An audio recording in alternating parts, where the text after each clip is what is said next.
हाय friends, मैं हूं Manav. Welcome to movie शूवी। करते हैं आपस में पॉजिटिव सा नमस्कार। जब भी कोई एक हीरो बहुत ज़्यादा पॉपुलर हो जाता है, उसकी जो इक्विटी होती है वो अगली मूवी, अगली वेब सीरीज के ऊपर भी कैरी फॉरवर्ड होती है। तो क्या इसका मतलब है कि बाय डिफॉल्ट ही हम बोल दें कि बहुत ही बढ़िया है, या फिर उसको केयरफुली इवेलुएट करें? तो यही मुद्दा होगा इस रिव्यू का। बेनेडिक्ट कम्बरबैच बहुत अच्छे तरीके के एक्टर हैं। आप कह सकते हैं कि जिस तरीके की मेच्योरिटी वो लेके आते हैं अपनी एक्टिंग के अंदर, चाहे वो डॉक्टर स्ट्रेंज बने हों, चाहे फिर वो शर्लक होम्स बने हों, चाहे फिर वो एरिक मूवी के अंदर एक ऐसे डिस्टर्ब्ड फादर बने हो जो आपका दिल दहला देगा। क्या ये जेन्युइनली अच्छी सीरीज है कि नहीं है, जो कि नेटफ्लिक्स के ऊपर आपको हिंदी में भी देखने को मिल जाएगी। तो इमेजिन करिए कि एक ऐसा बाप है जो अपने काम में इतना ज़्यादा मशरूफ है, वो क्योंकि इस तरीके की चीज़ें क्रिएट करता है जो हाईली क्रिएटिव है, एक पपेटियर है, और उसके जो पपेटियर वाले काम हैं वो एक्चुअली में एक शो के रूपांतर के अंदर भी यूज़ हो जाते हैं। तो ये सारी चीज़ों के बाद जब ये इंसान डिस्टेंट होता चला जाता है अपनी फैमिली से, तो कुछ ऐसा हो जाता है कि जो उसका बेटा खुद है वो एक दिन, थैंक यू वेरी मच हो जाता है उसका, वो खो जाता है। वो चौथी क्लास के अंदर पढ़ता है, और जो पुलिस है वो भी इसको धुतकारने लग जाती है कि 4 साल के बच्चे को आपने कैसे भेज दिया। अब इसके पास कोई भी ऐसा साधन नहीं है जिससे अपने बच्चे को ढंग से ढूंढ पाए। ना मोबाइल फ़ोन है, क्योंकि ये 80s का ज़मा दिखाया गया है और 80s का न्यूयॉर्क दिखाया गया है। अब ये जो इसके रिलेशनशिप डायनामिक्स है अपनी बीवी के साथ, क्योंकि ये इस तरीके का थोड़ा सा पागल सा हुआ है, तो ये अपनी दुनिया में रहता है, तो वहाँ पर भी थोड़े से स्ट्रेन से रिलेशनशिप है। ये अपना ओपन अप इतनी अच्छी तरीके से होता नहीं है। तो इसके पास क्या माध्यम रह जाते हैं अपने बच्चे को ढूंढने के लिए?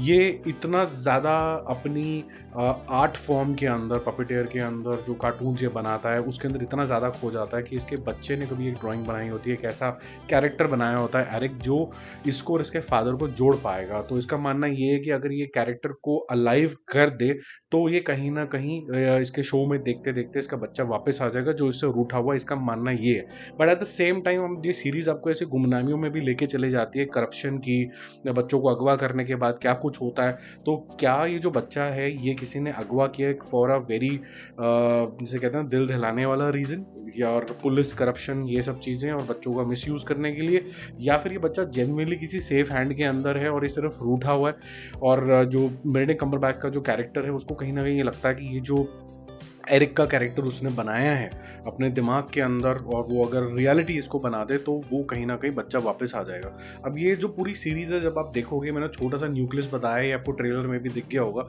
लार्जली। ये जो कॉन्वर्सेशंस करता है ये इसका न्यूक्लियस है पूरी सीरीज का। जिस तरीके की वो बातें करता है, जिस तरीके से अपने बच्चे को इस कैरेक्टर के थ्रू समझने की कोशिश करता है, और वो कैसे, हाँ, वो एंड में फाइंड आउट कर भी पाता है कि नहीं कर पाता, ये बहुत ही मेरे ख्याल से लेयरिंग है जो आपको अनअर्थ कराता है डायरेक्टर साहब और स्टोरी टेलर, जो कि धीरे धीरे होती है, जिसके अंदर अल्कोहलिज्म के जितने भी, शराब पीने के या ड्रग अब्यूज़ करने के, सब्सटेंसेस लेने के क्या क्या चीज़ें होती हैं। और 80s के ज़माने के अंदर आपको मेरे ख्याल से करप्ट पुलिस, पॉलिटिक्स, और इवन एड्स, और ये सारी चीज़ों के बारे के अंदर भी कहीं ना कहीं रूबरू कराया जाता है। और ये सारे जो टॉपिक्स होते हैं वो एज ऑडियंसेस आपके ऊपर घर करते चले जाते हैं कि बच्चे के साथ क्या हुआ होगा, और बच्चे के साथ भी पैरेलली आपकी एक नरेशन चल रही होती है जो आपके लिए और फियर क्रिएट करती चली जाती है कि वो सेफ रहे। तो जिससे आपका स्केयर बढ़ता है तो इंटेलिजेंस बढ़ती है, आपकी इन्वॉल्वमेंट इन द सीरीज और होती चली जाती है। ये जो तारे ज़मीन वाला जो जोन बनाया है बच्चे को फाइंड करने के लिए, एरिक का कैरेक्टर, वो जब वो एक्चुअली में बना भी लेता है तो उसके दिमाग के अंदर भी वो चल रहा है, जो वो बातें करके अपने बच्चे को जानने की कोशिश कर रहा है, वो जेन्युइनली मेरे ख्याल से बहुत ही फिलोसफिकल इन नेचर है, जो हर एक को ज़्यादा समझ में भी नहीं आएगा और ज़्यादा लोगों का इंटरेस्ट भी नहीं जनरेट होगा। ये एक स्लो पेस वाली टाइप की मूवी है, सीरीज है, जिसके अंदर 6 एपिसोड है, और धीरे धीरे धीरे धीरे धीरे एक कैरेक्टर को समझने वाली तरीके की सीरीज है, जो हर एक के बस की बात होगी नहीं और हर एक को पसंद भी नहीं आएगी मुझे लगता है, क्योंकि बड़ी आर्ट फॉर्म के टाइप से ये बनाई गई है। ठीक है, कुछ ना कुछ इसके अंदर फ्लॉज भी हैं, जिस तरीके के रिलेशनशिप डायनामिक्स चलते हैं, जिस रीजंस की वजह से बच्चा मिलता है।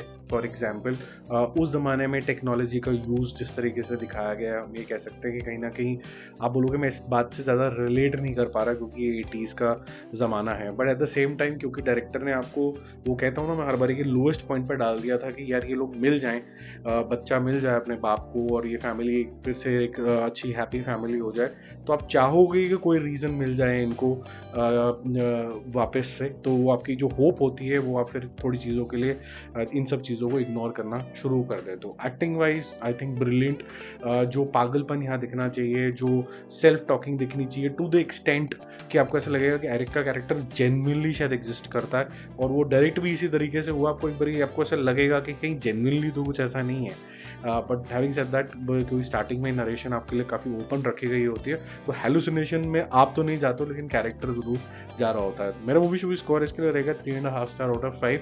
ये हर एक के लिए नहीं है, मैंने ये नहीं बोलूँगा कि ये देखो और आप बिल्कुल ही इसको ऑस्कर दे दो, बट ये फॉर श्योर है कि जो आर्टिस्ट चीज़ें देखने में बिलीव करते हैं, जो कैरेक्टर्स को समझने में बिलीव करते हैं, उनके लिए एक अच्छी सीरीज साबित होगी। Not for somebody who is looking at real investigation. ये इन्वेस्टिगेशन तो है, लेकिन क्योंकि पुलिस की साइड से भी इन्वेस्टिगेशन हो रहा है, बाप की साइड से भी एक अलग तरीके का इन्वेस्टिगेशन हो रहा है, but at the same time ये वो तो फॉरेंसिक इन्वेस्टिगेशन वाले टाइप की नहीं है।